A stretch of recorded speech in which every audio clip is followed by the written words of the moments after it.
પ્રિયંકા ચોપડા અને પરિણીતિ ચોપડા બાદ વધુ એક ચોપડા સિસ્ટર લગ્નમાં બંધનમાં બંધાવા જઈ રહી છે. પરિણીતિ અને પ્રિયંકાની જેમ ફિલ્મી દુનિયામાં નામ કમાવનાર મીરા ચોપડા પોતાના જીવનનું એક નવું ચેપ્ટર શરૂ કરવા જઈ રહી છે. થોડા સમય પહેલા મીરા ચોપડાએ ફેન્સને ગુડ ન્યૂઝ આપી હતી કે તે પોતાના લોંગ ટાઈમ બોયફ્રેન્ડ રક્ષિત કેજરીવાલની સાથે લગ્ન કરવા જઈ રહી છે. અભિનેત્રીના લગ્નનું કાર્ડ પણ સામે આવ્યું હતું. તો સૂત્રોના જણાવ્યા અનુસાર મીરા ચોપડાના લગ્નની વિધિ આગામી 11 માર્ચે શરૂ થશે અને 12 માર્ચે મીરા અને રક્ષિત એક થઈ જશે. મીરા અને રક્ષિતના લગ્નની વિધિ મહેંદીની સાથે શરૂ થશે. તો મહેંદી બાદ સાંજે સંગીત અને કોકટેલ નાઇટ થશે. તો આગામી 5 માર્ચે દિવસમાં હળદર સેરેમની થશે અને પછી સાંજે મીરા અને રક્ષિત વરમાળા ફેરા લેશે.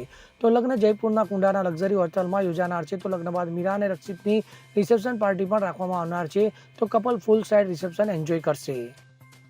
Bureau report CN24 news. હવે જુઓ દેશ દુનિયાની તમામ ખબરો તમારી આંગળીના ટેરવે. ઉઠાવો મોબાઈલ અને Google Play Store પરથી ડાઉનલોડ કરો અમારી CN24 ન્યૂઝ મોબાઈલ એપ.